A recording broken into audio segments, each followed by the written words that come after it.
are a lot of people who are really more surface level R&B fans. Say it again. Say it I again. said there are a lot of people who are surface level R&B fans. I could look across the crowd and I know that there's a lot of songs that I would know that a lot of these people would not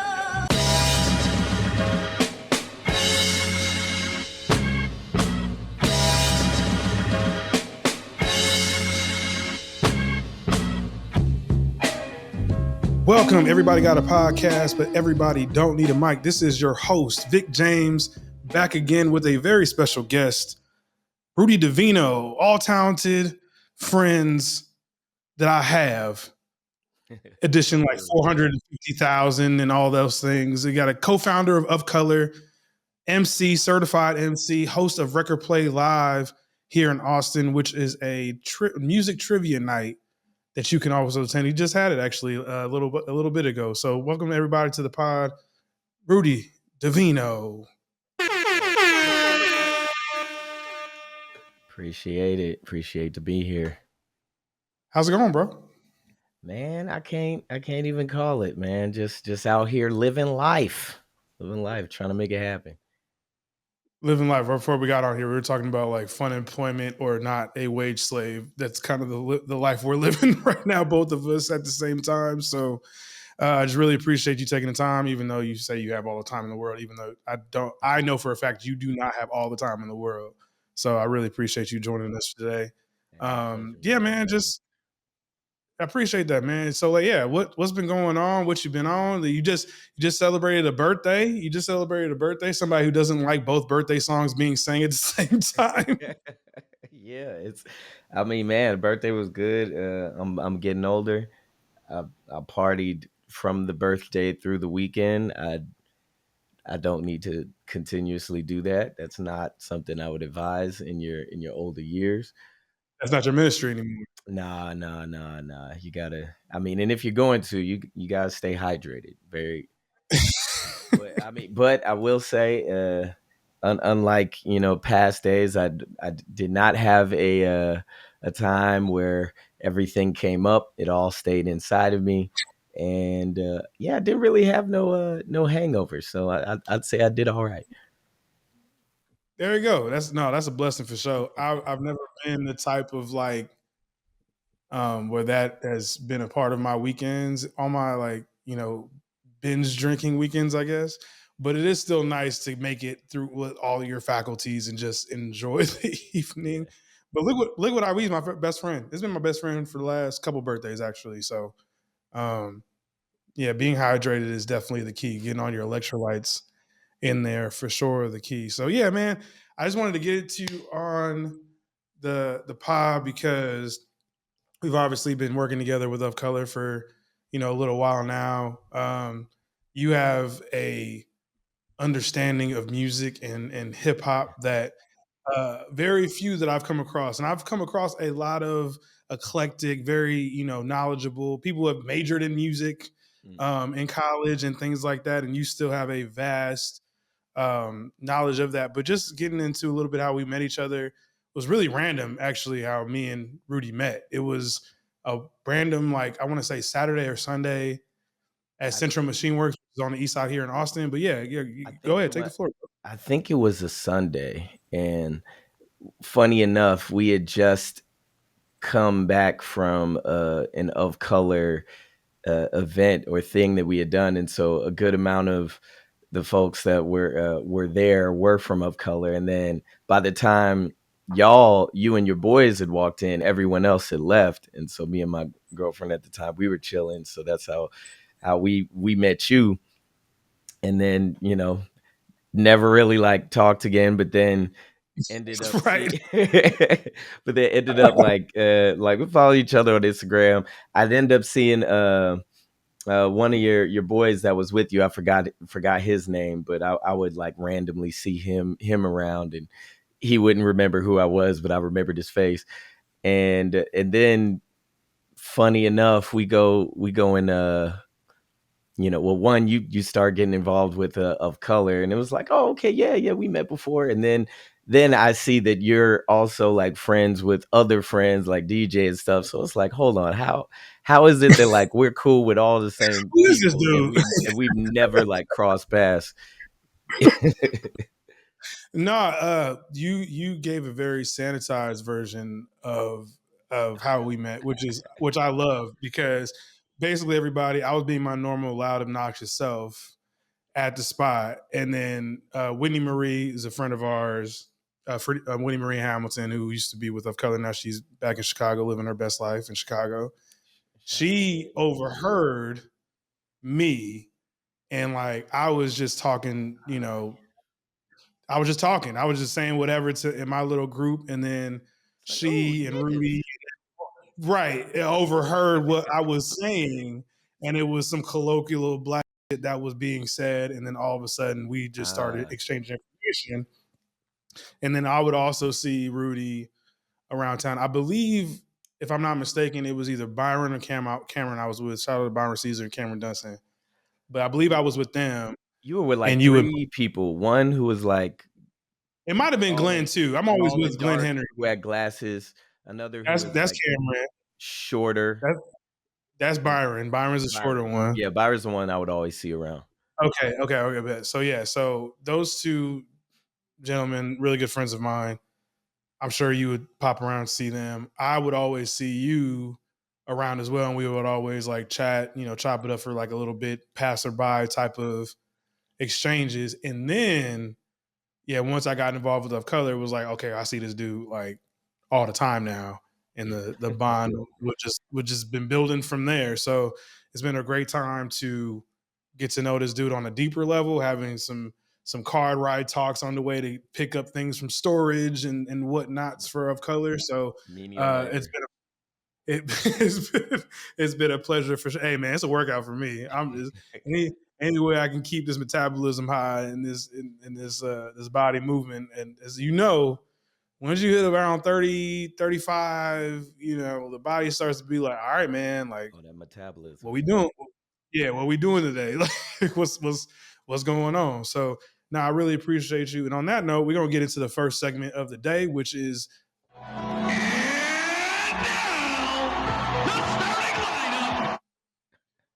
starting five with our boy RuDi Devino. He's the one we're breaking out these segments today. First of all, I want to let you know these are the first times we're breaking these out. But yeah, segment just for quick prompts to let us know what set the scene for what this episode is going to be about. So starting off, we're just going to go with what do you think the state of hip hop is in one word? Ooh. Um Yeah, a little deeper, but the state of hip hop in one word. Uh Discovery.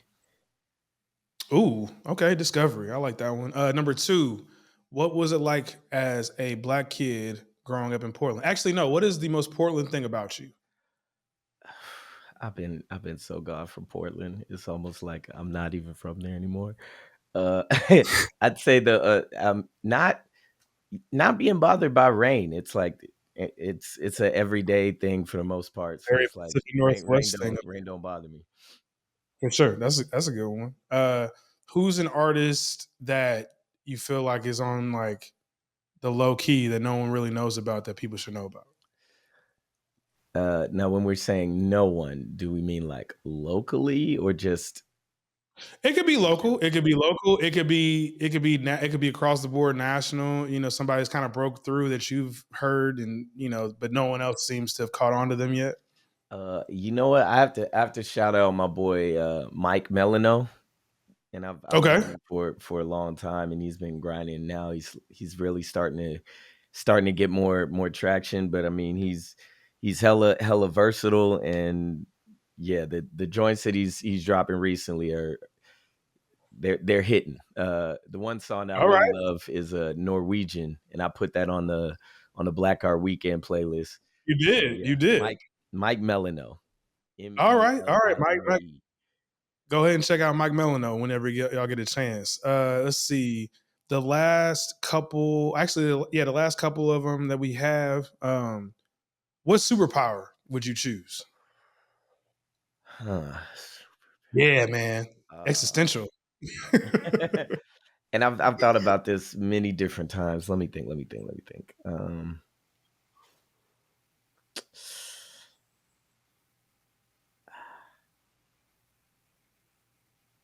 You know what? I think it would be uh, telepathy and telekinesis, kind of both of those. So like, Okay, so basically, kind of like you can move stuff I would with say your like mind, and you can also Charles. read minds. Yeah, I'm about to say like Charles Xavier and Dark Jean Phoenix or like or Jean Jean Grey Grey. type. Yeah, yeah. She Yeah, can yeah, yeah. like they can both like do both.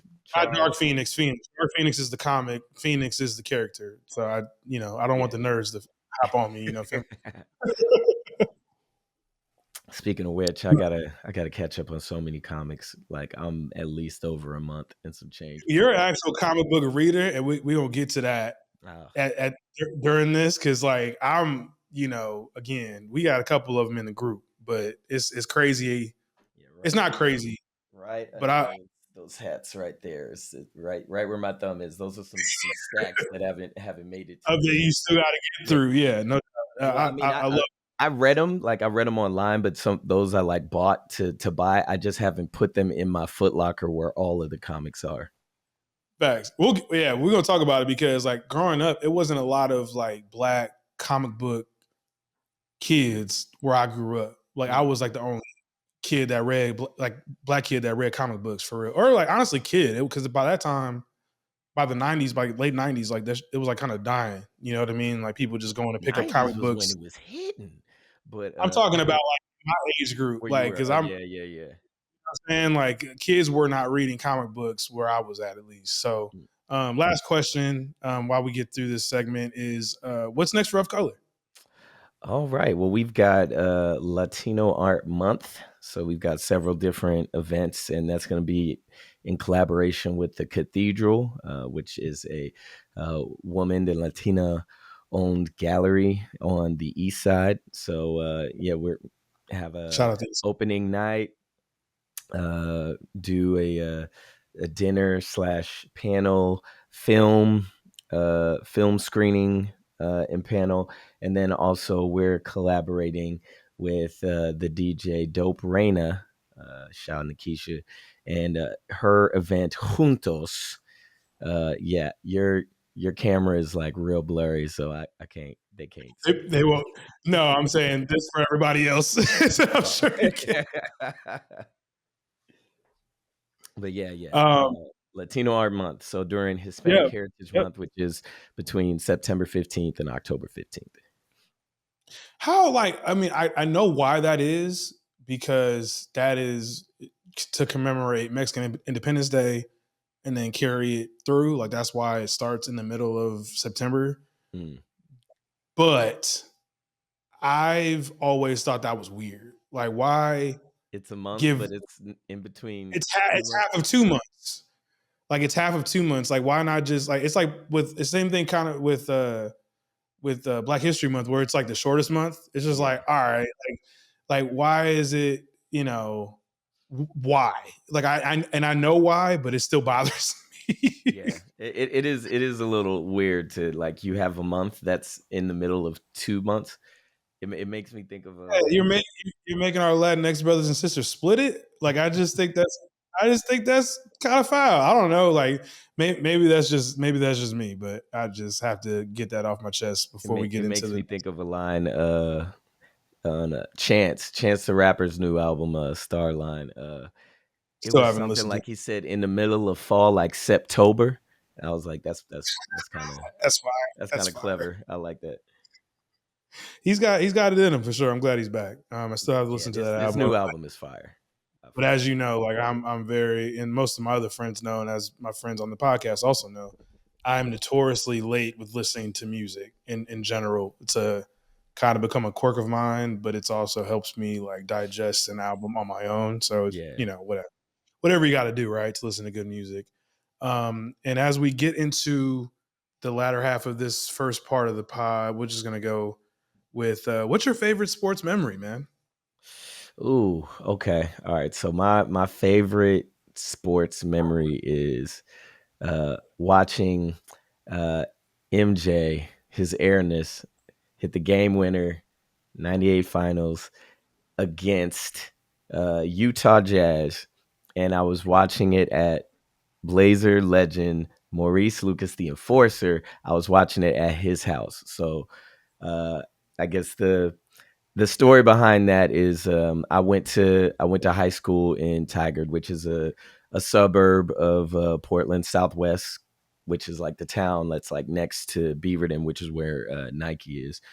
And I went to high school with his son David, and so I just happened to, you know, back in the day when you would spend the weekend at a friend's house. So I was already there, and so the game was on, and he's in his room, and Especially in the 90s. The I don't 90s, that know. was the thing. I don't know about yeah, I don't know about you, but a lot of cases, a lot of different parents don't be letting their kids like be in a room like that.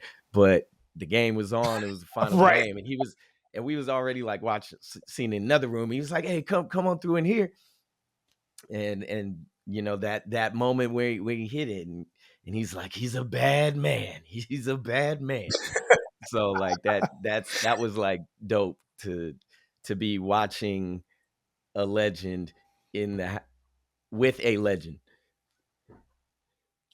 Right. Rest in peace, Yeah. Maurice Lucas.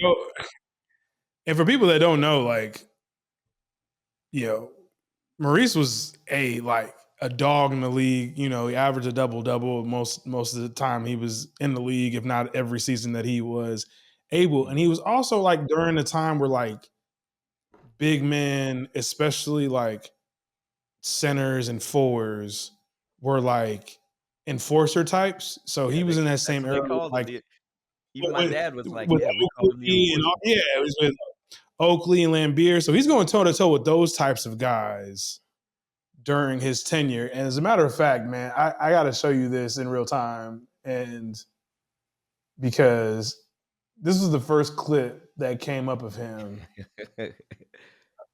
when I was like, yeah, what is like? I want to try to find some highlights of him, and this was the clip that came up, the first thing on YouTube. A little sucker punch. Oh, To me, though, and this is my general feeling about sucker punching, like, or just the term. If you have already engaged with somebody in a group, it's not a sucker punch if somebody else hits you. Is that fair? uh, well, I mean, hmm.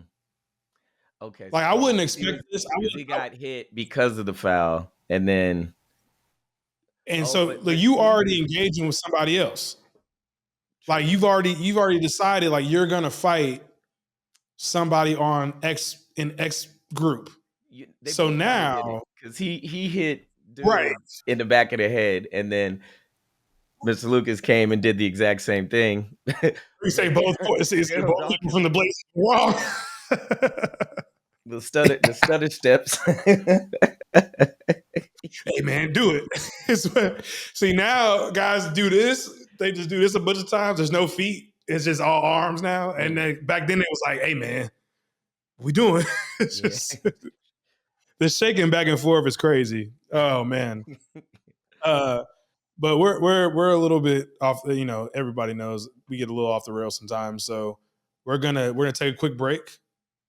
That was the favorite moment. So we're Yeah. we're taking a quick break, and then we'll come back, and then we'll start talking about. I know he's an Army brat, but we're gonna talk about like him growing up in Portland and all those good things that came along with that. So we'll be right back in a little bit. All right, thanks for staying with us here on Everybody Got a Podcast. Here at our guy RuDi Devino. Yo. Um, again, so he got lights now. So excited that he's here for sure. Yeah, man, we just wanted to get more insight on your upbringing for sure. You bounced around, Army brat, Germany, Alaska, obviously Oregon with Portland and Texas. Just kind of talk about that a little bit, and then also just what it was like being a young black youth in Portland, Oregon, because I'm just interested by that. All right. Well, so I was born in Germany. my parents met each other in the army. My my mother, she's an army brat, so my grandfather, he was a drill sergeant. So both me and my mom were born in Germany. Um, we left Germany, went to Portland. Portland, that's where my dad and his family is from. And then my mom, my mom's parents, my grandparents, my grandfather, he had, retired, and so they moved to Portland to be closer to us, essentially. And so at one time we lived, like, me and my parents lived down the street from where, like, my grandparents' house used to be. um, and then, even from there, like, we would move around. So, like, the next place we went was Alaska. But even before that, like, I like stayed with my grandparents, and so then I went to second.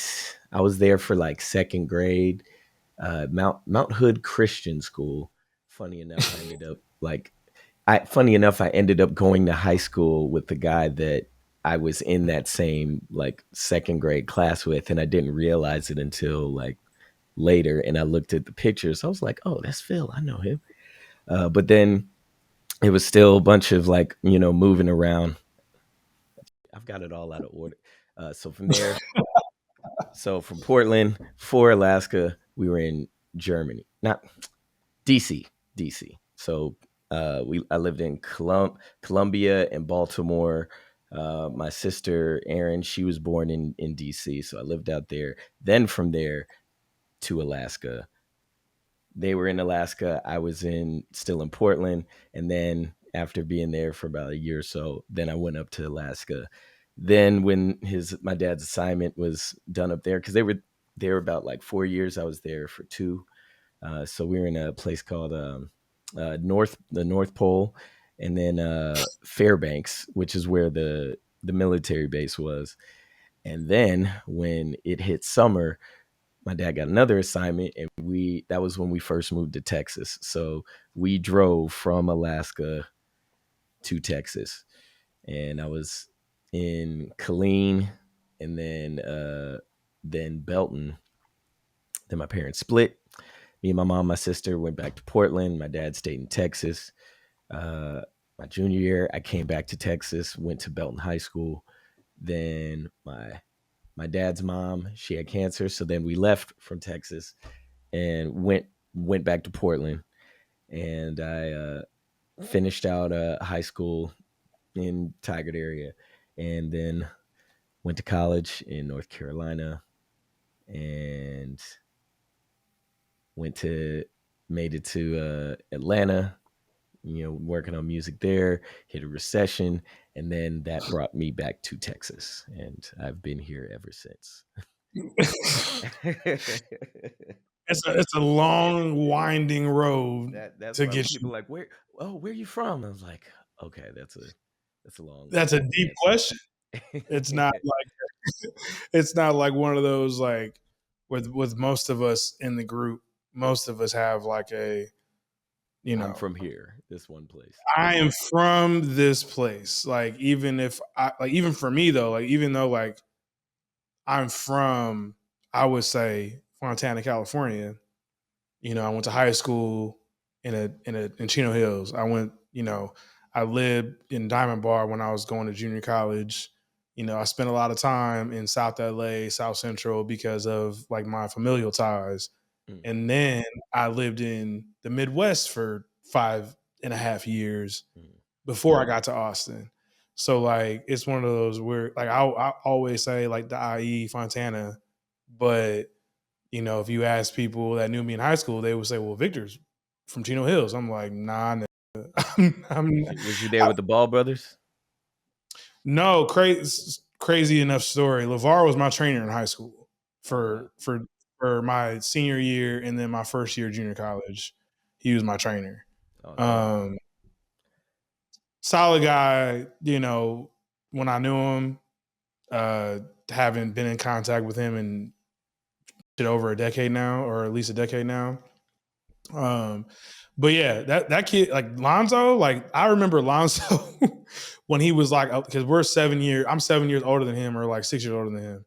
Mm, So like when I was a senior, going into my senior fall, he was 11, I believe, and he would piss me off because not because of anything he did, but because he would just do better than me, and I was just uh, like, wait a minute. I was a pretty talented kid. Like, it'd be like a jump rope. mm, Like one of my like cool downs with LeVar was like, just jump rope for as long as you like burnout, right? yeah. And he would come into the garage and be like, well, I could do it better than you. And I'm like, no, you can't. What do you mean you can? And like, so we were like, let's do it, whatever. And I'm thinking I'm about to, go for because I'm pretty decent jump roper. Like I used, box a little bit when I was younger. So I was like, all right, like I could jump rope for days. Mm. The way this kid was like unflappable and would just like keep going. And then after talk shit, it'd be like, not in a like, oh, you fucking suck or whatever. It'd be like, I told you. Like he's like, all right. I'm like, I can't even be mad about that, Yeah, but I am. that young kid energy. You know what I'm saying? But I'm like, I'm hot. Like I'm hot that this kid is better at me than this thing. But no, man, like super nice. Like his wife Tina used to like make me breakfast after workouts and stuff. And Mm, um yeah, he always gave me like words of encouragement, like super affirming, like never was like on some like drill sergeant type vibe, which I always enjoyed from a trainer. I was never like a kid that like if you know, woofed at me too hard, whatever. If I didn't see a purpose, I was always gonna be like, I don't know about that, bro. Like you might want to mm. chill. But he was He always like said, "Well, you're not my actual son, so I can't do." that too. Like I get that. He was definitely on some like, that's not good enough. Like he would definitely like critique me, which Mm, I thought was great. But yeah, I don't know that dynamic and seeing it on video. There were elements of that, but it was not nearly as familiar, which is, when you mm. have kids and when you're family, it's obviously always different. But yeah, man, like I know you bounced around, but you spent like in a good amount of time, and also like home base still to for a lot of reasons is still Portland. So kind of like being a West Coast guy, like we talk about we talk about Washington and Portland and really a lot of like Northern California as like there's no black people there. Like that's just kind of how we think about it. So growing up there, obviously your mom worked at Nike and things like that. You spent a lot of time as a youth in Portland. So kind of give us like a little bit of an idea of what that was like. Cause honestly, you grew up in like rainy Austin. Yeah. Funny enough, they're sister cities, and one time I went home and Are they yeah, actually sister yeah, cities or they actually oh are, wow, I yeah. did not know that. And I went home and they had a sign in the airport and it said, keep Portland weird. And I was like, I've never heard that Oh in my life. wow. Yeah. And that was of course after I was living in Austin. But Because you wouldn't know any better if you no, hadn't lived in Austin. no, Yeah. yeah. Austin was one of the first places I came to that had bike lanes. And I mean we'd have there've been bike lanes in Portland since I was a kid. So like that I knew that was like a Portland thing.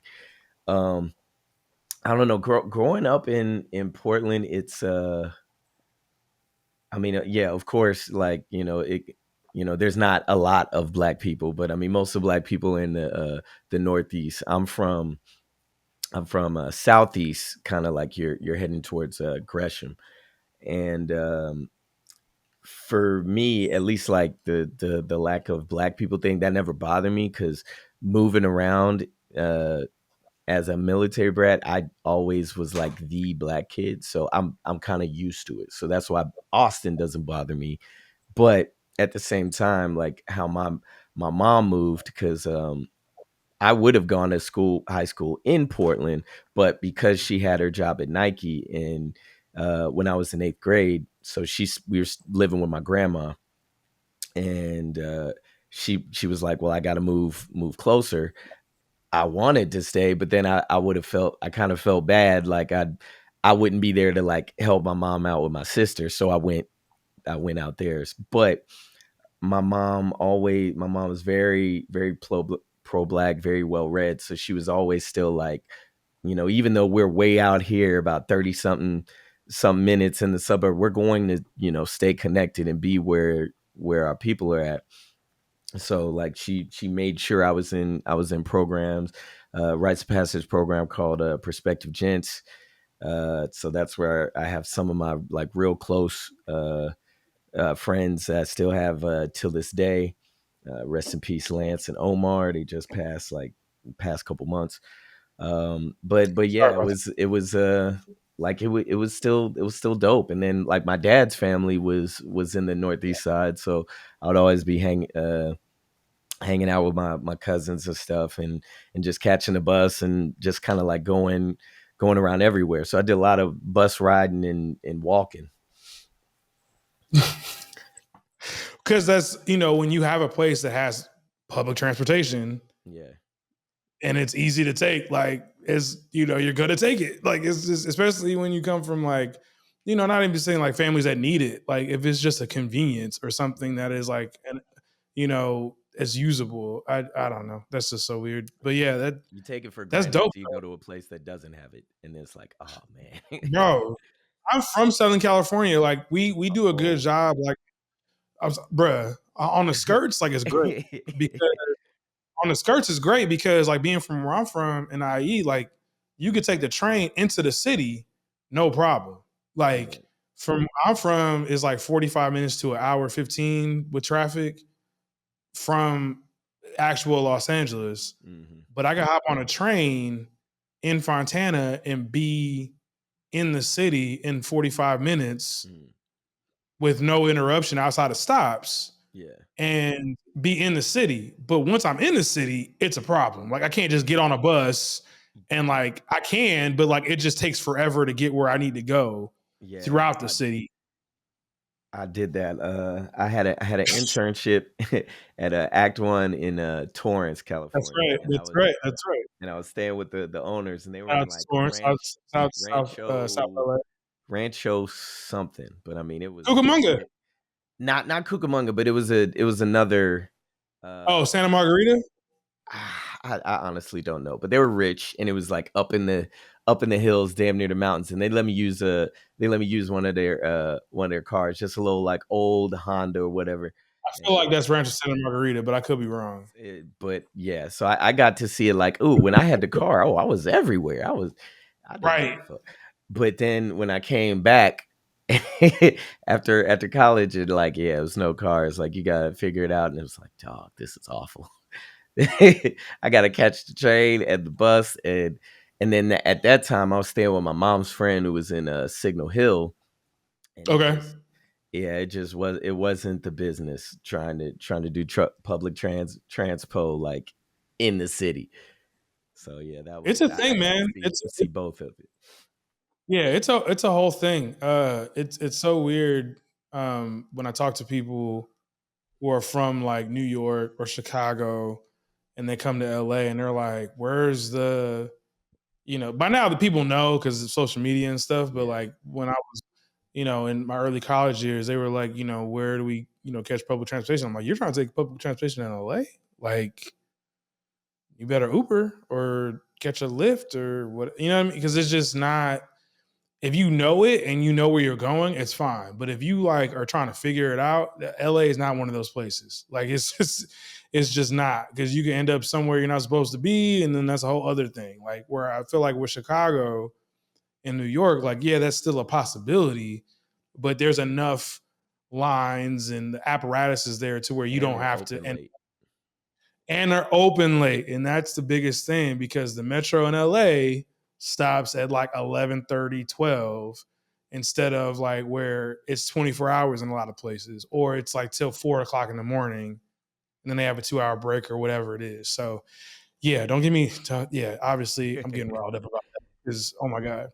But yeah, you're obviously, you're West Coast ish. You're adjacent because, like you said, you don't really claim it as much, but like you don't know where home is. But like being Portland, is the West Coast. I just want everybody to understand that Portland, Washington, Arizona, they still count. They're on that coastal line, so they're West Coast. Oh no, no, But I claim it. I claim I'm from West I know Coast you too. claim it. Yeah. I'm just saying that there's a stigma out there with some of my California folks that those places that they're not they don't count them as West Coast sometimes, and I have to be the person that stands on business because I got a lot of homies in Arizona, I got a lot of homies We're literally in on the Washington.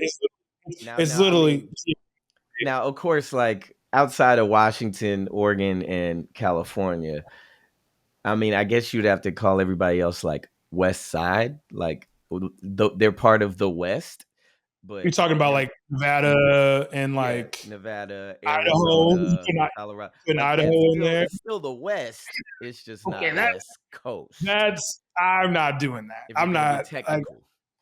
if we're gonna be technical, I guess, but I'm not putting Utah in there because I also feel like West Coast and West Side is a cultural thing. It's not just geographic. Yeah, It's yeah, yeah. also like the embodiment of certain like I think that's why they say demographics. the West. Yeah, yeah. Like I feel like the West is California. Huh. Well, I I mean, feel like when you say I feel like when you say people who are like in like when Dub C says West, he's first of all he's talking about a specific hood, but he's also talking about like people in LA, Southern California, California in general, like have the room to say that. well, Whereas I feel like, but I mean, go ahead. somebody from Arizona is going to say that they're from the West. They're not going to say they're from the. I mean, somebody might say West Coast, but I mean that would be incorrect. So that's why I say it's like it's still West. It's just not West Isn't it? Isn't isn't Coast. there? Isn't the coast go through Arizona somewhere? No, the It doesn't. coast Is is it just all is landlocked? Is it the all coast land? is just the three states. Oh, because Mexico's there. Duh. And I mean, of You're course, right. that's Upper Mexico, but I mean, Yeah, all I guess I Mexico for also the most part. yeah, I guess also too the way I've always thought about West Coast was like, and which is xenophobic as fuck. It's like where the coastline of even if there's no water there, where California, I mean, where the United States coast is, because I think outside of Arizona on that side is all Mexico, because Mm. California goes into Mexico on that side. I think I could be California my definitely touches Mexico. it goes into I just don't know if it's surrounds Arizona if Arizona's completely landlocked. I always thought of it as like there's some water up there, but I just don't know where it was. But no, yeah, that makes that no, that's absolutely true. Like, and I've defended like teammates of mine, and when I was playing ball, like, hey man, tell these motherfuckers Arizona is part of the West. I'm like, See the yeah, West, like see. you're right. But I feel like he even said West Coast too in different times, and I was like, yeah, that's right. It's West Coast, West, whatever you say, man. but um, but yeah, no, as that is the case, do you consider West Coast music, whether hip hop, funk, R&B, whatever, to have influenced a lot of your musical tastes, your influences in general as an artist? I mean, absolutely. Aside from that, of course, me being an army brat, like it all. I listen to everything. Like Sure. I listened to East Coast when I was here in Texas. I was listening, and back then when you had like local radio stations, you could hear all kinds of.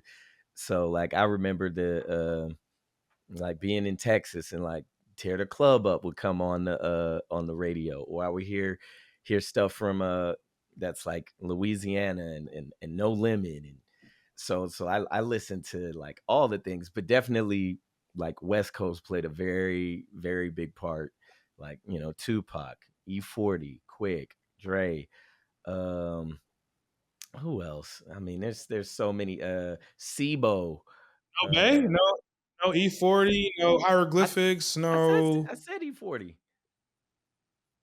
Oh yeah, but I'm saying like hieroglyphics, also mischief, You like know Too what? Short, anybody like that? Definitely Too Short. I kind of chilled on Too Short after album number 10 cuz it was just like, okay, you told me you're retiring and now you coming back. I mean, of course he still came back and dropped some like some classics, but Sure. I was just like, it didn't hit the same. Um, and funny enough, I didn't really bump like Hyro and all that until like later on. Even though like of course like you hear Huh. 93 Till and whatnot, but yeah, Sure, funny sure, sure. enough, like I wasn't as familiar. Rascas, who else from the Bay did I used to? I mean, oh, Selly Cell, Okay. Yeah, all yeah. sick with it, you know. Yeah, yeah. But yeah, man, like yeah, West Coast played a strong foundation, but you know, moving around also, you know, it It gave helps me with that. that it gave me that variety. So I was never the type to, you know, oh, I'm not gonna listen to this just because it's from, you know, here. But I mean, I won't lie. At a certain point, like I didn't like Jay-Z because Tupac didn't like people that Tupac wasn't fucking It's with. I real was like, easy. oh, fuck them. It's real easy to get into that Hey. bag. I thankfully like I thankfully grew up in a household because me and my mom were super tight, and she was like very much. My dad too. My dad's growing like as I've gotten older, I've understood that he's pretty eclectic as well. But my ironically, my mom and my grandfather, my her father, my papa, were very much into hip hop, and were like, and my uncle worked at a radio station Oh, that's growing dope. up. So I had a lot of like pull of like national music, but also like my mom just had a lot of things in rotation that a lot of other kids weren't necessarily hearing because their parents were like either anti hip hop or like just didn't get past like regional sounds. And the one thing that I found, to your point about like being able to pull from a lot of music, like for me, I was hearing a lot of Houston stuff when I was growing up too. I was hearing like Ghetto Boys and Scarface, and I was hearing No Limit. I was hearing Louisiana sounds and stuff like that, and a lot of them were Outkast and things like that. And it was a lot of it sounded like West Coast music, so it wasn't really like a lot different because the type of samples they use and the production was very similar, even if like the rapping and the bars were different. You know what I mean? So like I always tell my friends from Houston and like Dallas and Louisiana, like not that the sound came from the West Coast, but like the blend was there because the type of content that it would produce, which was a lot about like drop top, sunny Saturday type music was being produced. And what is that? Like a lot of R&B samples, a lot of strings and things like that. And that's when you listen to hit like, even chopped and screwed stuff from like, Slaughterhouse and, the No Limit era of music. You're like, there's a lot of R&B in this. There's a lot of like, you know, Saturday night, like Saturday on Crenshaw. You know what I'm saying? It's like Yeah. that sound is very similar. So that's why I always tell people like our shit is the same. Like when you go, if you listen to like when they're like, when they're tipping the six foes and stuff, and Yeah. in Same Houston, if you car culture. Like, yeah. if you play LA shit, if you play DJ Quick to those videos, it's no different. Like, and if you just show up to like Echo Park, on a Saturday in LA, you know what I'm saying? It's a very similar type of vibe. So to your point, like that's why I love music so much. It's just it's you get a lot of those things. And as we talk about R&B, my friend Rudy has a very like, he's very eclectic. He has a lot of different ideas about music. He can pull music from anywhere, somewhere in the back of his brain.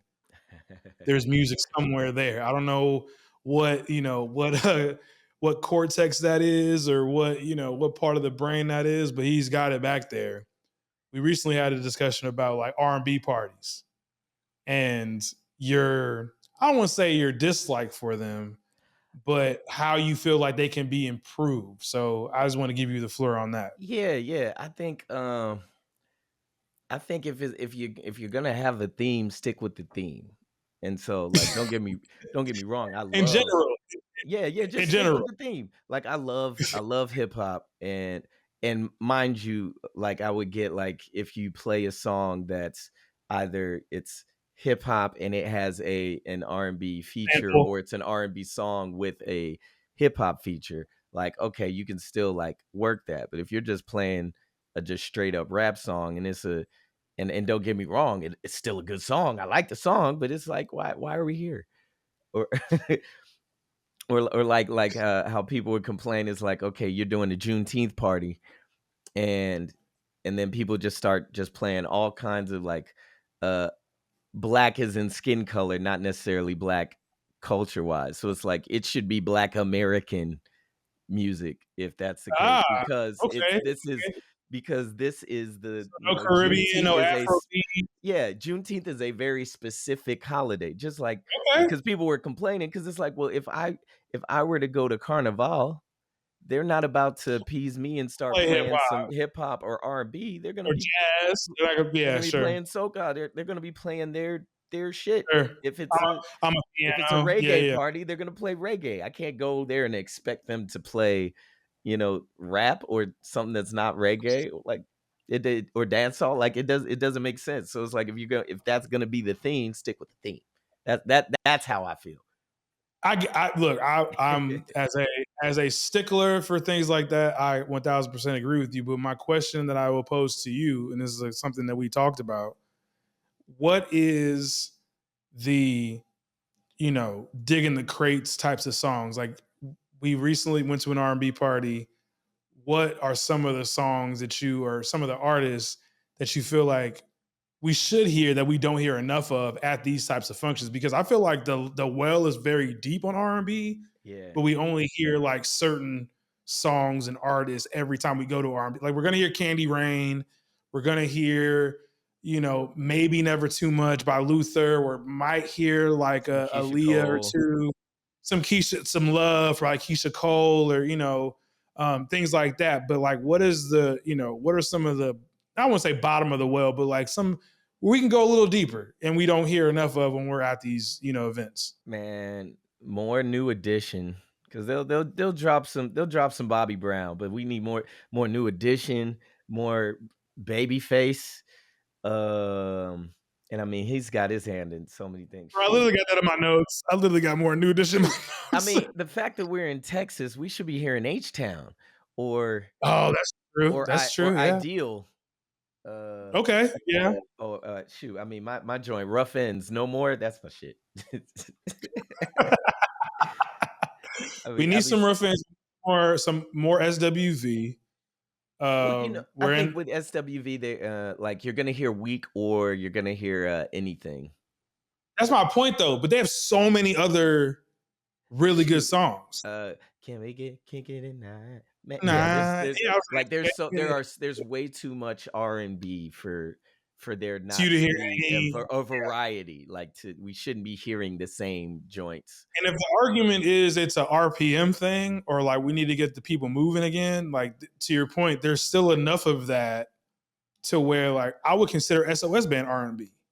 But like, do people know that? Do people know enough SOS band or like Switch or Ooh, Eldebar? You know what I mean? I'm with you in concept, but I think the DJ angle would be like, well, we want to play all R&B, but like, can we keep the people shaking?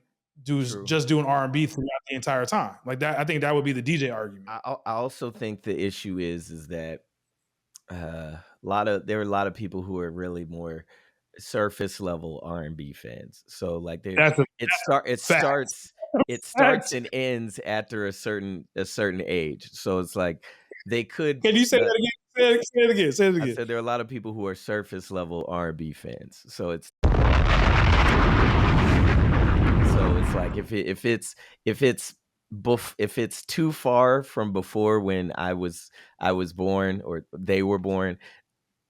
And then I also understand that's like a dilemma, at least on the DJ side. If I think from that, it's like, okay, even if the DJ is well versed, which I feel like there are some who don't be, but even if the DJ is, then even if they do want to play that, they're gonna play the shit, and it might be like a small handful of people that would know the song. So, for instance, at the R&B party we were recently at, I'm not going to give the name, etc. I could look across the crowd, and I know that there's a lot of songs that I would know that a lot of these people would not know. And I mean that, of Sure. course, that's different because like I'm in music. Like that's what I do. That's Well, how I that's live. that's a part of your whole thing. Yeah, that like so that's not entirely fair. But yeah, I Even as think somebody like me who's not in music, that is like very much like, and again, I'm not,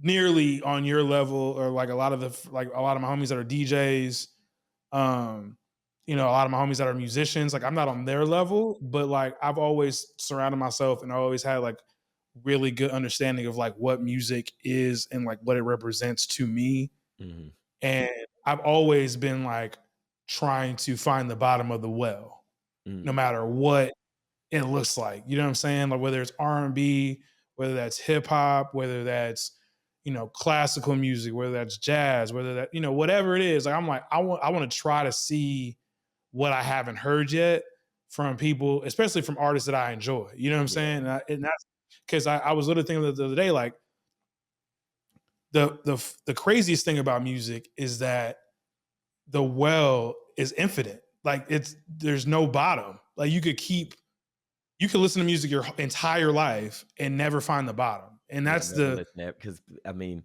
how I don't know what's the stat of like how many songs are being released like daily. It, and it's I'm still finding songs from the 80s.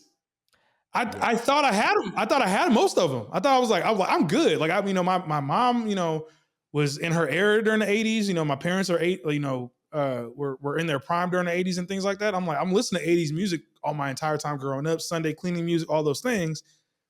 I'm still discovering music from some of my favorite artists. I just heard a Whitney Houston song I never heard before the other day. mm, Like I might have heard it, but I never registered it to memory. yeah, yeah. And There's a now like, you know what I'm saying? Like there's a lot of music that's just being had by some of our favorite artists. And you think that like, oh, this is cliche. This person, like, oh, everybody plays that. I'm like, bro, Rick James has songs that should be at weddings forever, but I've mhm, never heard them yeah, at a wedding.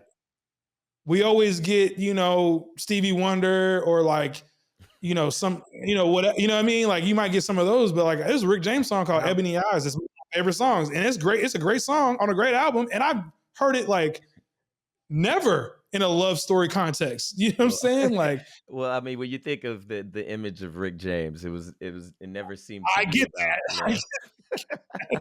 I get that. I get that. But you still hear like Square Biz and all, you know what I mean? Like, and it's just one of those things where like, which is, Tina Marie, who we don't have to get into all that. But the reason why Rick James doesn't have that image is because of certain things and all those things. Yeah, But when I heard it's him and Smokey Robinson, and I was like, this song is a perfect love song that I mhm. never hear. And that's one of my favorite songs. Like, you know what I mean? And like I play that and everybody's like, oh, I've never heard this song. I'm like, I don't understand how. It's like one of on his most famous album. Like, you know what I mean? So that's all I'm saying. Like, even Anita Baker, Anita Baker is my favorite singer of all time. I'm still discovering Anita Baker Yeah, you songs. know what? Like, it's funny you say that because, like, I'm gonna like kind of do that through the next year. Is like really just kind of go in and just listen to like whole albums or projects from people because I don't think I've Yes. actually listened to an entire Anita Baker album. I've just Oh, I those got songs have just always been you have a in record my player life. vinyl. I know I got I got two vinyls for you, brother. I got hey them. hey shoot. You know what we can post this. We don't necessarily gotta put this in the recording, but you know what, kind of in the sense of what Salia does, where she'll just like play a record.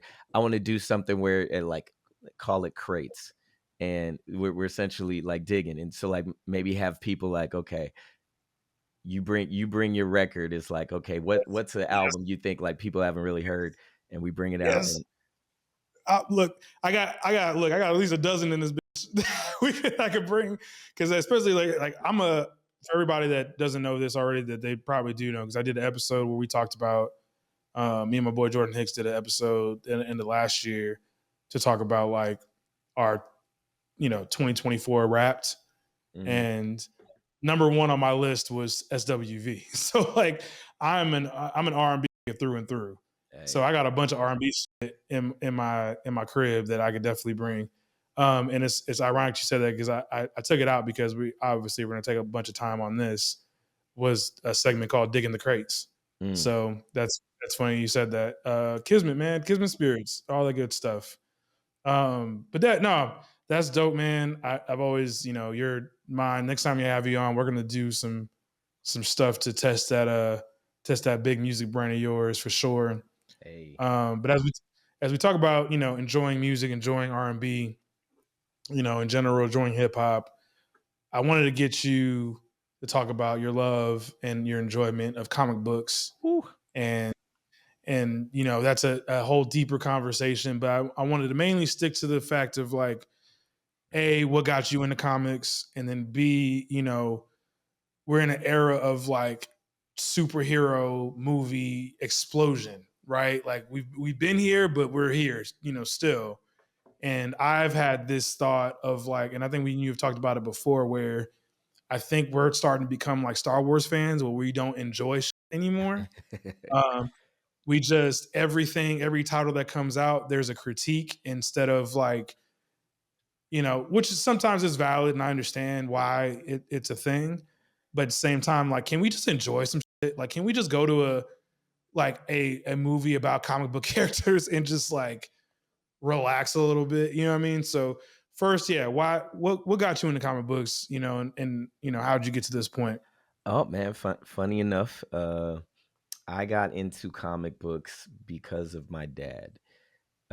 He used to read comic books when he was young, and so that was just kind of a thing that we like shared together. And then on top of that, like I love to draw, so like that it was just like a combination of things. So I first started we first started collecting comics in when we lived in Alaska. And so like yeah, that would and my dad, like we would comics would always drop on Wednesday, and so there was this local comic book shop in Fairbanks that we would always go to.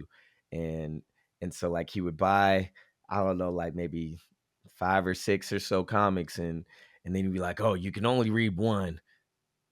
I, why? This makes no sense. Why can't I? Golly. Oh, try to spread it like my dad tried to do me like Netflix. It's like, "Okay, you have 1 episode today, and then you can read You one gotta wait a tomorrow." week. I You I gotta would wait a week. I would still read them anyway, like.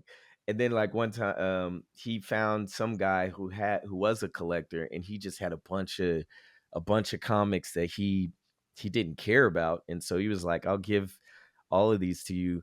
And then so I went to, I forgot the name of this. It was this private school. I was in like fourth grade, and one of the one of like the counselors, it was this black dude, super nerd, his name was Quincy.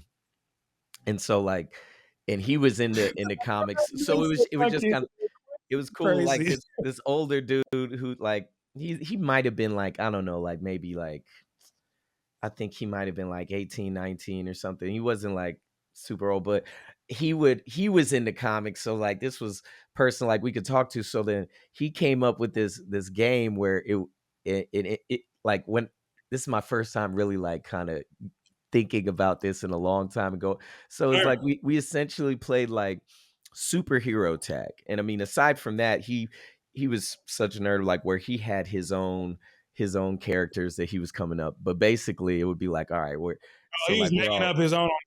his own characters, his own stuff like that. He was like the Okay. first person I'd seen where like he had access to the internet. So mind you, this was like in the Ah, early night. So I was like, oh, like sure. a little chat Yeah, room. dial tone.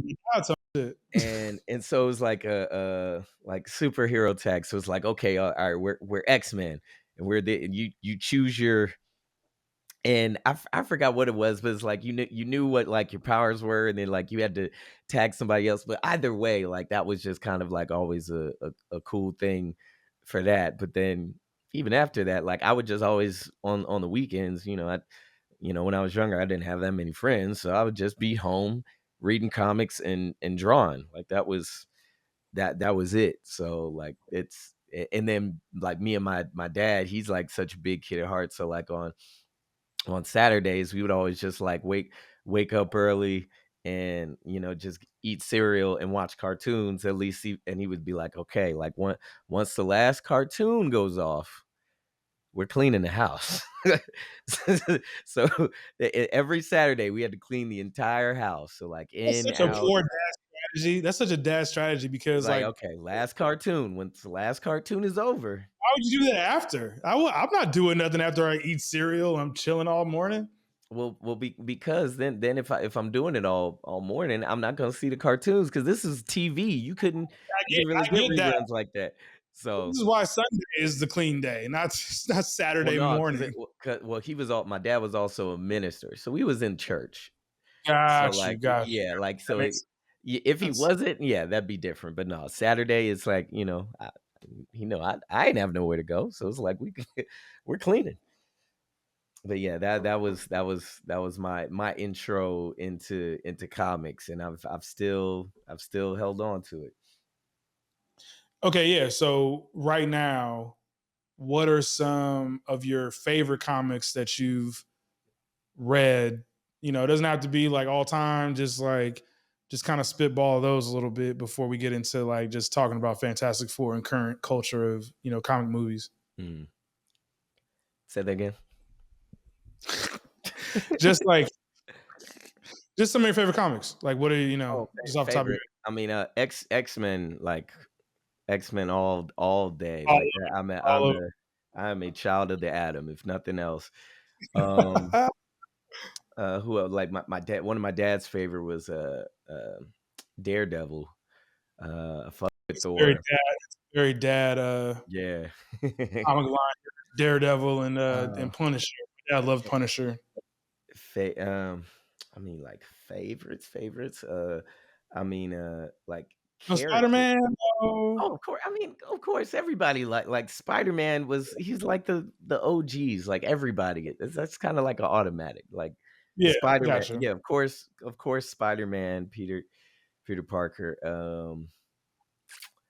who I I only got on to, like, Black Panther, like, much later, I, like, I got a Black Panther yeah, too. Yeah. when I was growing up, I wasn't really, like, reading Black Panther like that. But, Ta-Nehisi Coates has a really good like Black his Panther. I read that line, it was cool, it was cool. I mean, I feel like it made him a lot more fallible as opposed to being just like the typical badass. Of course, Batman, but I was always just a big fan of, like, the, like, TV show and the animated series, like, Sure. so growing up, Same I didn't read as much Batman comics. comic books. Uh Yeah, that was the same for me for Batman. I mean, I used to read the old, Teen Titans, but Oh, okay. yeah, and I mean, those were part of the collection of that guy that gave us all those that he didn't care about, so, like, I was on it back Three then. of those. Yeah, for sure. That's a good one. I didn't get on Teen Titans literally until the show, to Oh, the yeah, animated yeah. show. Yeah, So that was my first. I knew they yeah, existed, but I never like read the comics. And then the show came on, and I was like, "Well, I'll just watch this." And fantastic, storytelling from what I understand from yeah, the comic books. it's a lot Translated more, a lot of it to a lot more the animated. vicious in the comics. Yeah, yeah, yeah. It's a lot like Ninja Turtles. The comic books, Mm, a lot of the TMNT comic books are a lot more graphic yeah, than the real actual gritty. cartoon and in the films that they've had. But yeah, man, like just spinning off to that, like from that, I really enjoyed the Fantastic Four film that It just was came out, I enjoyed it too, uh, it was good, it was good. and that was for me as a fan of the Jessica Alba, Chris Evans Fantastic Fours. Even though I knew what they were, Mhm, here's my thoughts on comic book movies and the way that like we've kind of evolved in watching them. We treat them like they're not for children. Like we treat them like comic books aren't innately like for teenagers and kids, and we put our own expectations on them. Like the mhm, 2015 Fantastic Four was just bad. Like that was just not good. Like I'm getting to a point now where I'm like, if it embodies at least what the essence of the comic book is, I'm going to give you a lot of rope. Mm. And I'm even seeing, and this is not from like anybody that, I really follow or whatever, but I'm still seeing conversations about Fantastic Four as if it's not Endgame and Infinity War. And I'm just like, why is that the benchmark for every movie now? Like, why can't it just be like, this is enjoyable and I like it, and they got good actors, and you know what I mean? Like, I just feel like all of these things have gotten out of control with how we talk about and critique comic book movies. But I want to hear your thoughts on that. Well, I mean, the internet gave everyone an opinion, no matter how no matter how uninformed. Everyone has an opinion, and the internet made it possible for everyone to speak their opinion. Um, I think as far as things being for kids, I feel like a lot of that is very heavily directed or to being to like capitalism, because that's how like so many Sure. different things, and Yeah. like we ended up losing a lot of different cartoons and stuff like that because it wasn't selling toys. And what now, as we've grown, and now like the kid and all of us adults who read the like I'm living like my fantasy. Like I remember being able to like, oh my god, like imagine if they made a movie about this, and now they're That's my finally point. making a That's my movie point. about. And so I can understand that it's in some cases it can be hard to divorce what you know it to be to what it ends up being. So I mean, don't get me wrong, like yeah, I want things to be good, but I also have an understanding is like just out of because they're trying to reach the general public, not just the kids, but also the kids' parents. They're trying to get everyone who may not even know about it in huge detail to come and see this thing, and also find ways to give little winks to a little fan service to people who have been dedicated fans to the thing.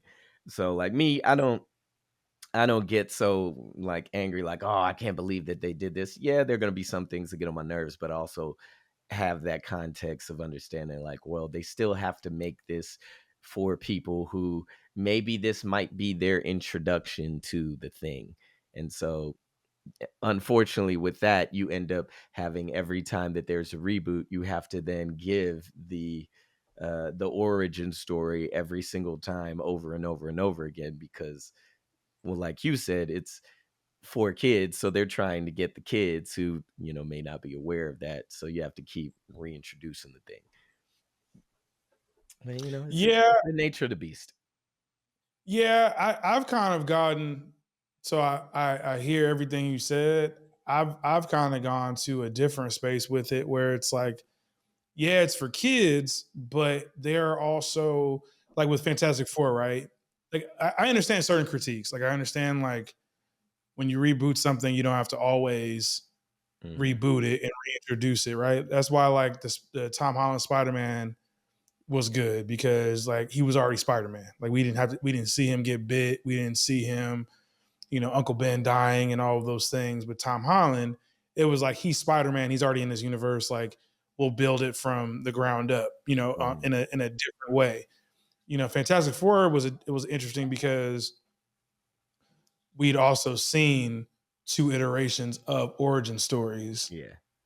And with this one, they were already the Fantastic Four. They just did flashbacks of like, Yeah, yeah. you know, the semblance of what happened and to give people the idea, which I thought was the best way to do that because even though the Fantastic Four are very popular for people that read the comic books, for everybody else that's just going to watch it for the first time, just being like MCU thing or whatever, they don't It's know been a that. while. It's been a minute. It's been 10 Yeah. years and the last one was not good. So like I Yeah, mean it objective, wasn't. like as one of those people that's like enjoy it, like I went to that movie and even though I was enjoying it, was like, oh, this is not a great movie though. Like I Yeah, I can didn't still, hate it, but yeah, it could have been a lot better. you know what I mean? Like, cause I'm one of those, like, I like a gritty thing when it's supposed to be gritty. Mhm. Like, I don't need to see a gritty Fantastic Four. I don't need to see a gritty X-Men. I don't like, you know what I mean? I like to see Wolverine in the yellow, jumpsuit with the stripes on it and Deadpool and Wolverine. Like I enjoy that. Like that's fine for me. Um, but I understood why Fox did it the way they did it. Back when they came out in the 2000 with the first movie. Yeah. And that's kind of my point. And you hit the nail on the head. Was like I remember I'm old enough to remember a time where this was not a thing. Where like we were getting like maybe a movie. It might not be good, but you were still like my dad especially was like that because that was like one of our most seminal bonding things outside of sports was comic books, Mm. and he would take me to go see comic book movies all the time.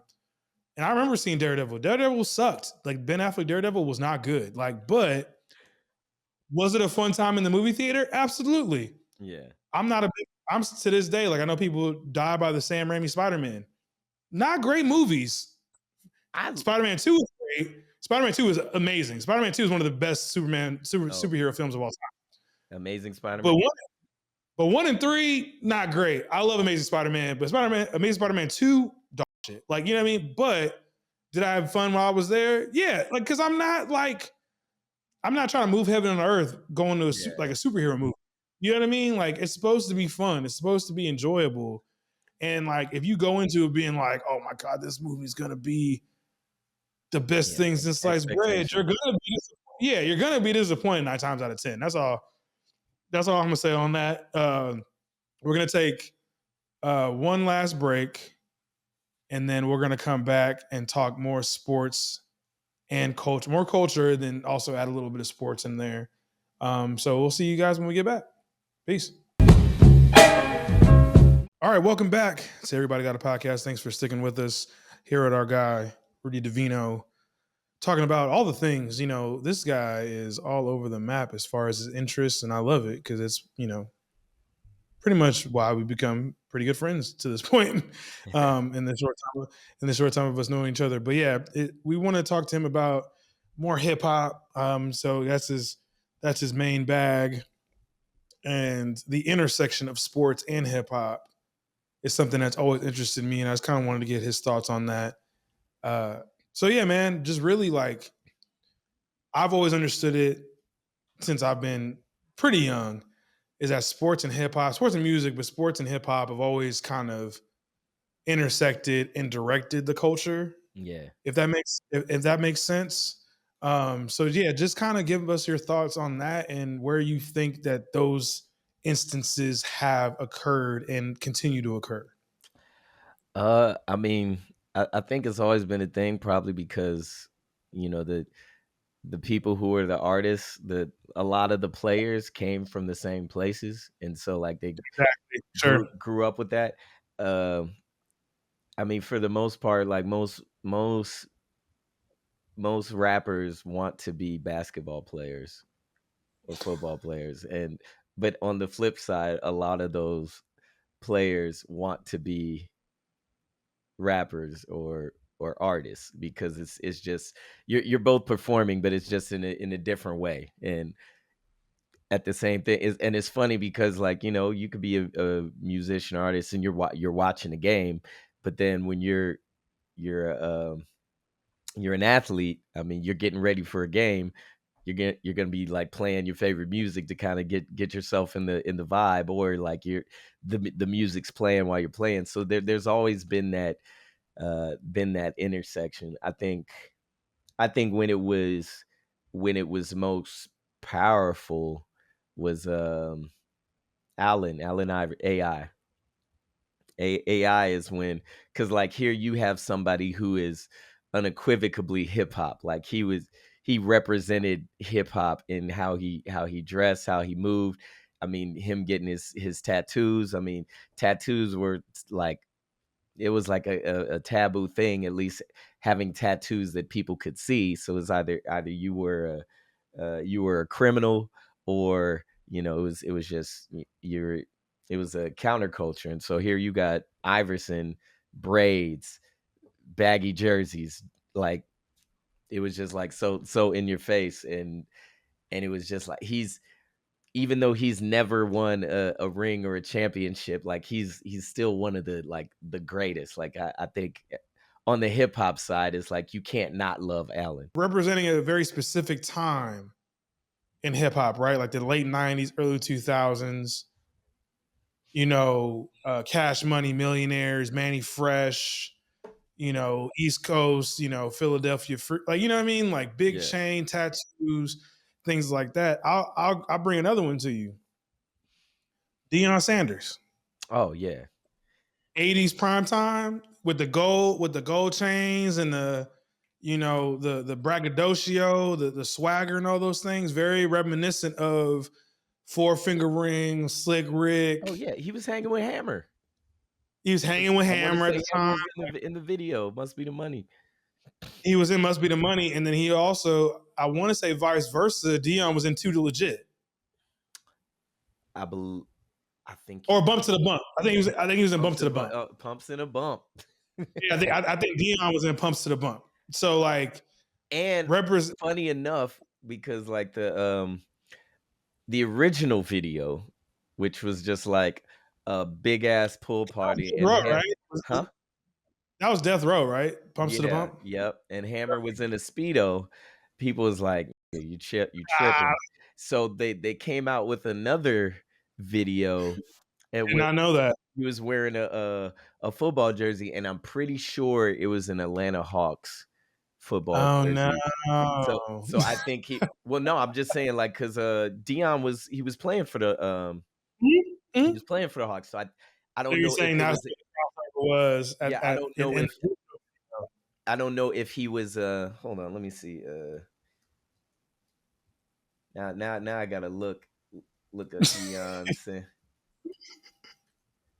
Sanders pumps in a bump. Hammer, Hammer was for sure. Oh, I think he was wearing the jersey Yeah, in the he video. was But Dion wasn't physically in the video. I think he was wearing Dion's jersey in the video. he might have been because I mean there was I mean I haven't seen the video itself in like Years. It's been so years, yeah. no okay no he was in the second version which is where he had Dion I think Dion was in there because Okay. yeah I see yeah because I see the little picture and it's got a backwards hat and big ass shit yeah I think he was in there yeah So yeah, like I think to your point though, yeah, that was my first was probably Dion. I honestly my first one was like the Fife bar in Scenario. Bo knows The this Bo knows this, Bo Bo knows knows that. What? Like that that's but Bo my like knows Jack because Bo can't rap.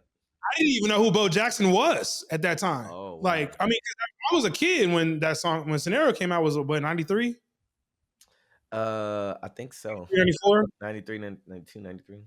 So I was 4, but the first time I heard Scenario, I was like 8, 9 years old. I wasn't like, I was just getting into sports, like in 91. like, damn, God, that's even early.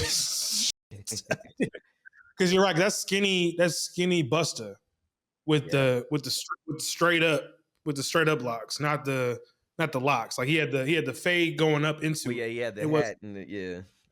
You see what I'm saying? So like yeah, a young tribe, a young Busta is young Onyx. Onyx is on that one, right?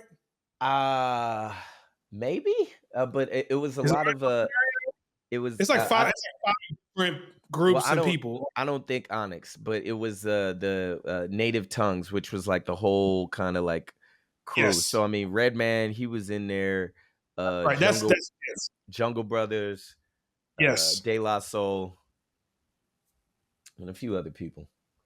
yeah. So no, that was my first iteration into, and then like I learned about Bo Jackson later because I wasn't even a Raiders fan when Bo Jackson was Bo Jacksoning in in uh in the NFL. Like I knew Bo Jackson when I was a kid as a baseball player because I never really saw him play football. Mm. Oh He got man. hurt because he got hurt, and like I saw him, highlight. People would talk about him, and then I would see highlights later.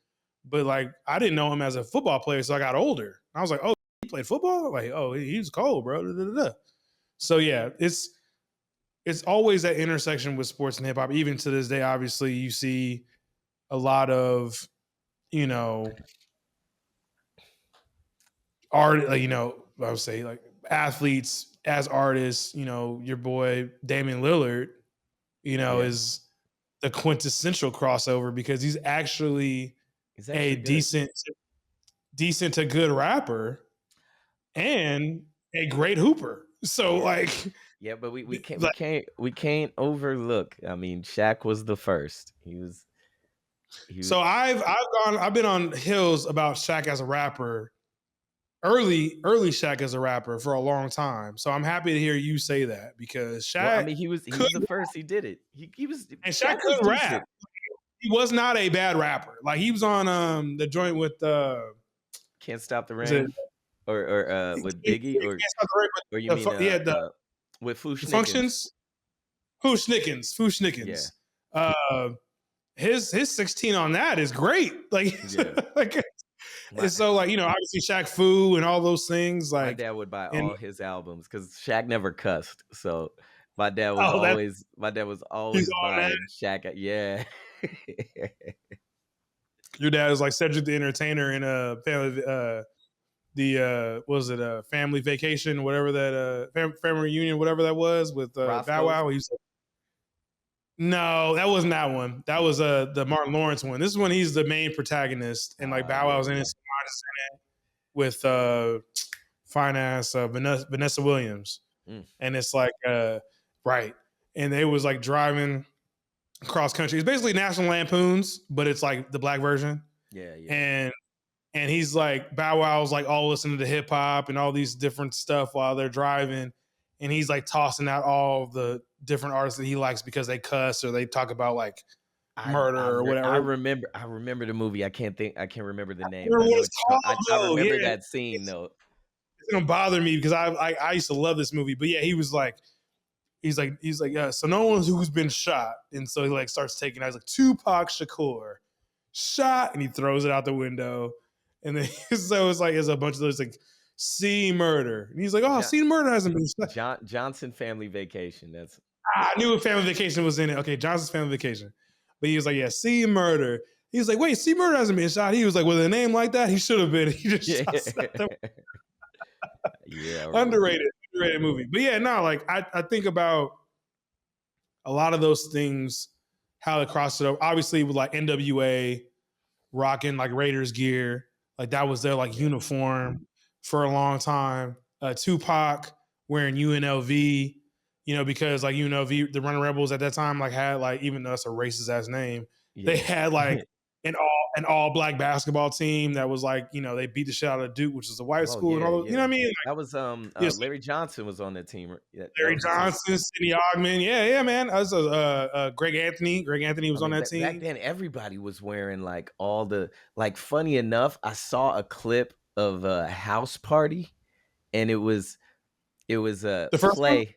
I don't know which. It might have been the second one, but Yeah, it was play. It was like second or third one, but it was play, and he was talking with his uncle who was Bernie Mac, and he was wearing an Aggies hat, and I'm like, dang, like it's kid, here I kid. am in where Aggies are. It's just funny how many different sports teams hats we all like used to wear back then. I mean, look, I'm wearing Yeah, yeah, the Michael the Birmingham Barons.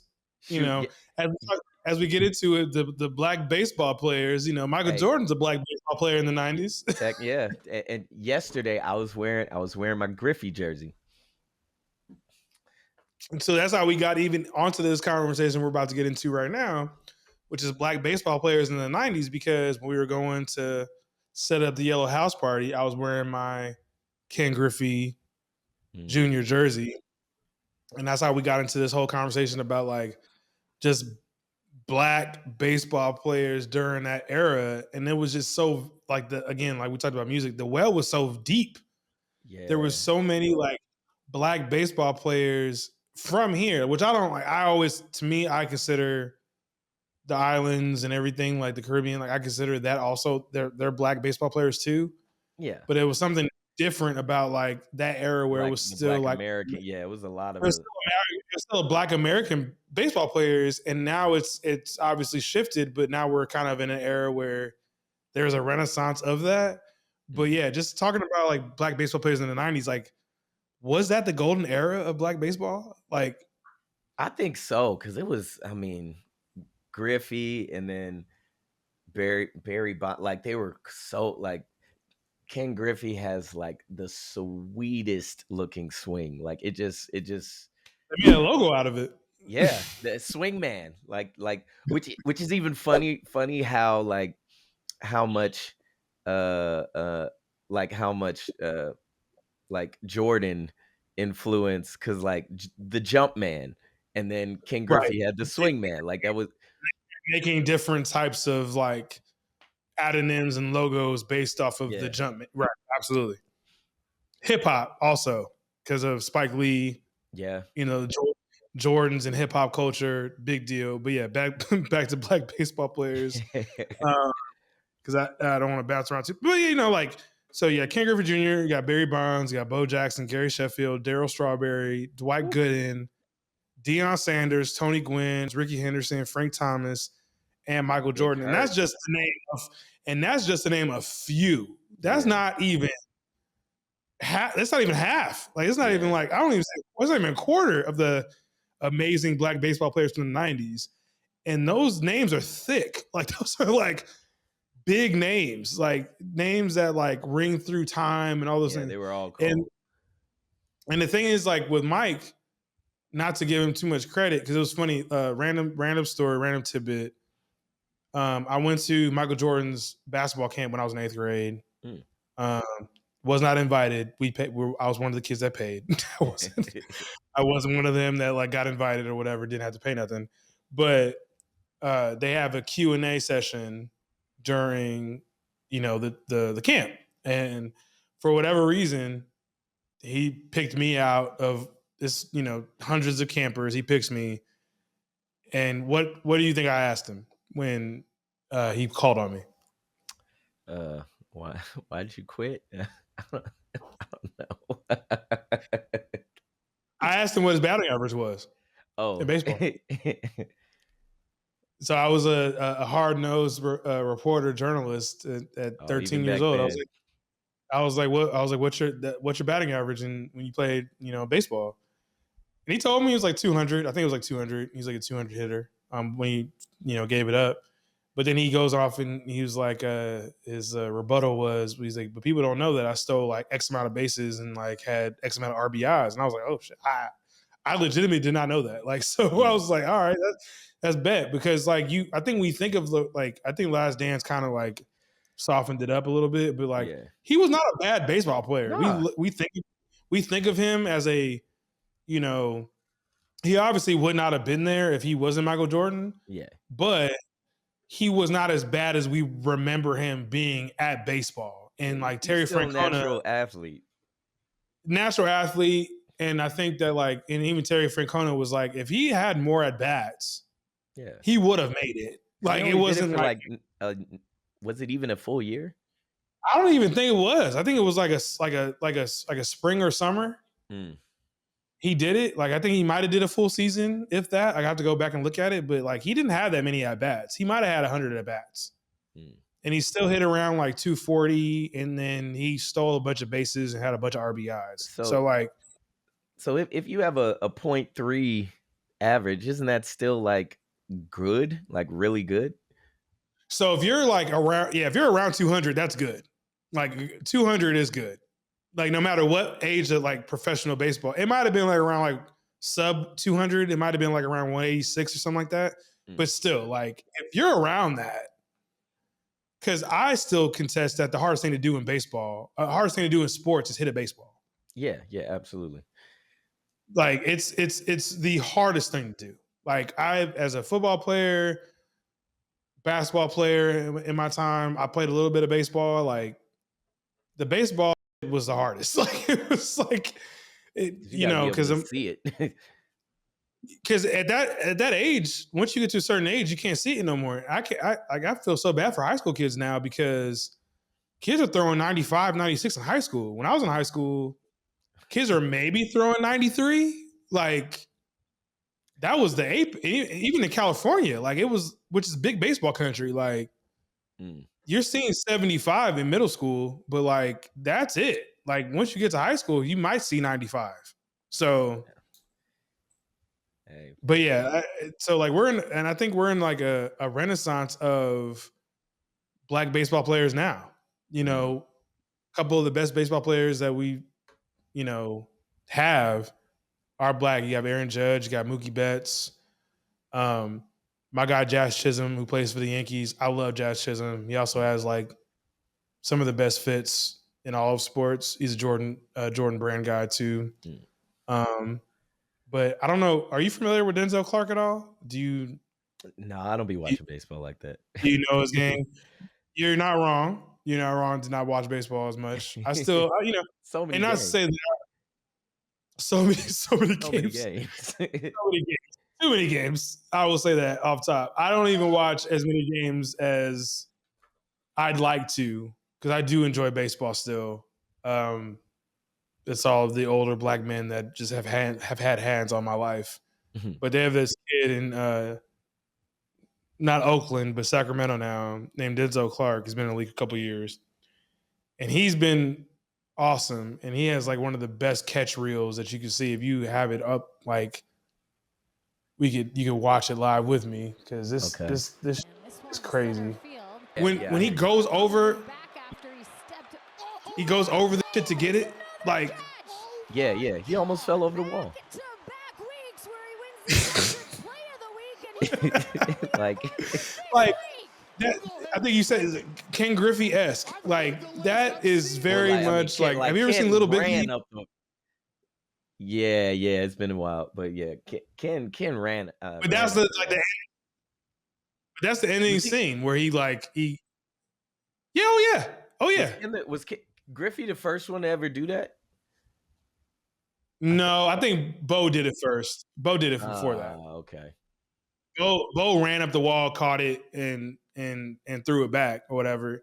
But he made it look more stylish. Yeah, Ken Griffey did, like he did with everything else. He like ran up the ball, like because he just did a couple steps up it, and I feel like Bo ran, like he yeah, he, literally like like, ran across. ran sideways, yeah, Yeah, but like Bo, like Ken came up, like he just yeah. like came up and then jumped and then got it. I'm just like, Yeah, yeah, holy he shit. did. And Dang, like he wouldn't have got injured. That's what Denzel did. Denzel like ran up the wall and went over it and caught it. Like Mm, did not need to do that, but like it's just like I think we're in a space with black baseball that is so important because kids see that. I think kids, even if they see like you know Ellie De La Cruz or Ronald Acuna and Vladimir Guerrero Jr. Like that, like even though those guys are from the DR or they're from like they're not like they're Black Caribbean, they're not like necessarily Black American. I think Black American kids still see those yeah, guys and still they're seeing like, oh, people who look like you.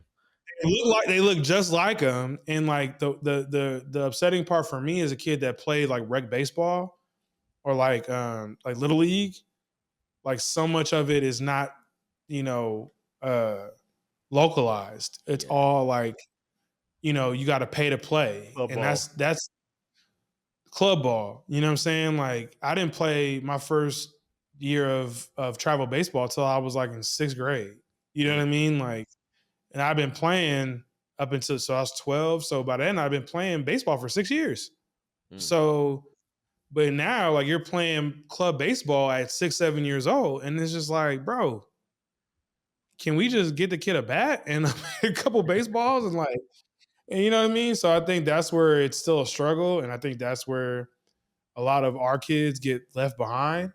But at least they're like the visibility is there, and hopefully with like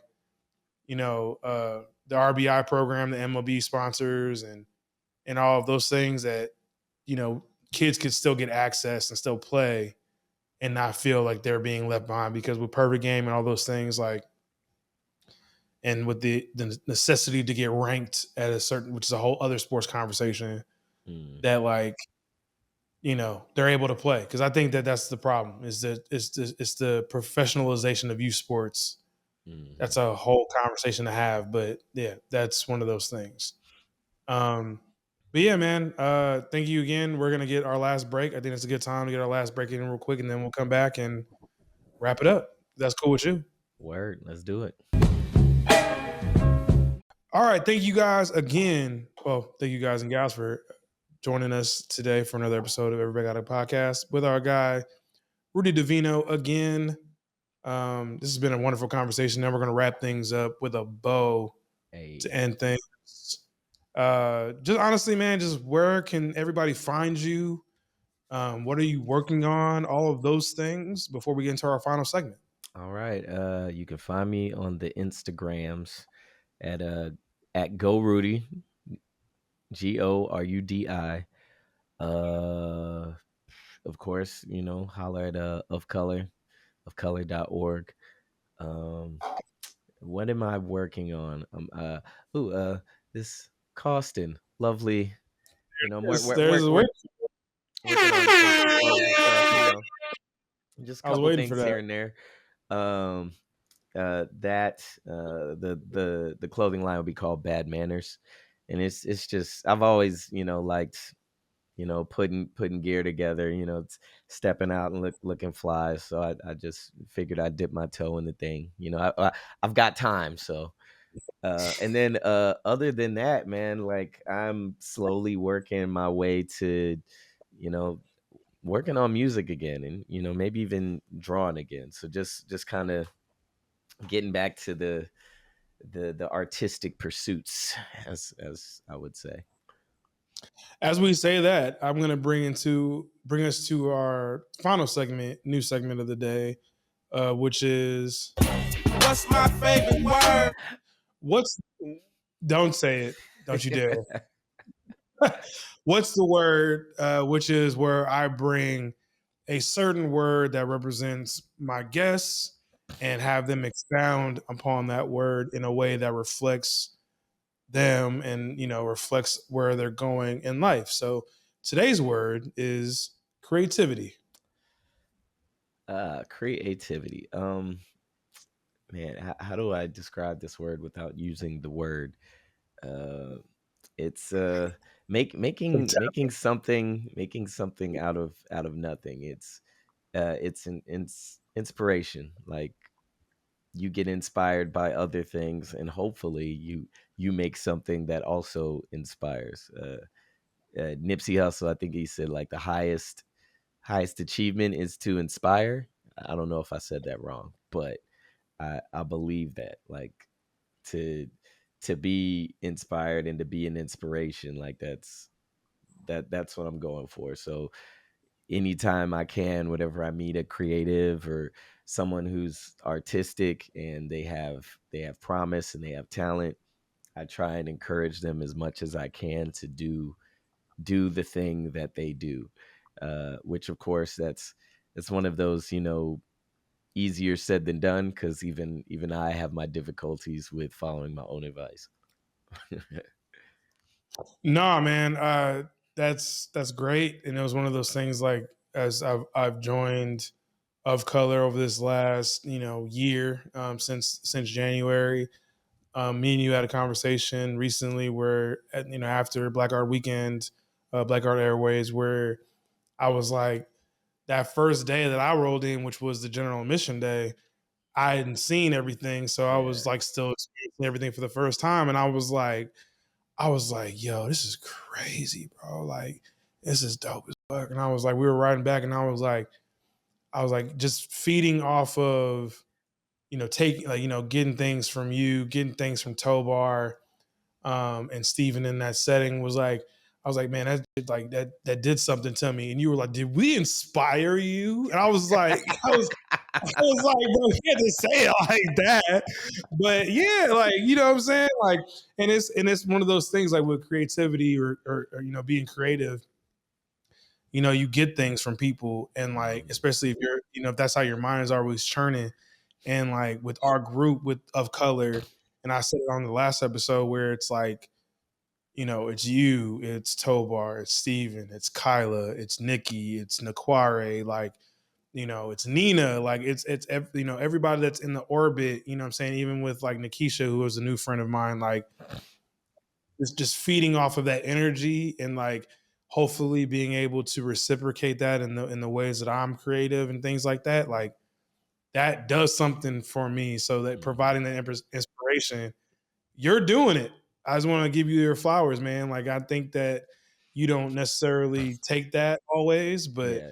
that's something that I've seen in you. That's the reason why. Like I told him recently, like he reminds me of a long lost family member. Like he's in the same age, bracket as my sister and my older sister, and my older brother. So like Mm.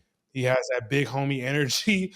And I know we're not supposed to be grown ass men, but like I seek mentorship where you can Yeah. because you never know who's gonna like pop up in your life. And this dude has been very much an influence, inspiration in my life to like get my shit together, but also to like continue to push the envelope. So I appreciate you, man. I think that Thank you, it's man. very it's perfect that you said inspire because yeah, man, like you and the rest of our group inspire me all the time, just how they move and how they've operated. So, on that note, we're gonna wrap it up. I really appreciate RuDi Devino for joining us today. Be sure to check him out. Hopefully, he has some new music coming out at some point in the near future. We'll be holding on bated breath for that. But this has been Everybody Got a Podcast. The music that you'll hear on the podcast is from our boy Corbin Howard Butler. He has new music out now. Please go check him out whenever you get a chance. Also, please like and subscribe. I'm trying to get paid, man. Just go ahead and write these numbers up for me real quick. But thank you guys so much for joining us. Peace.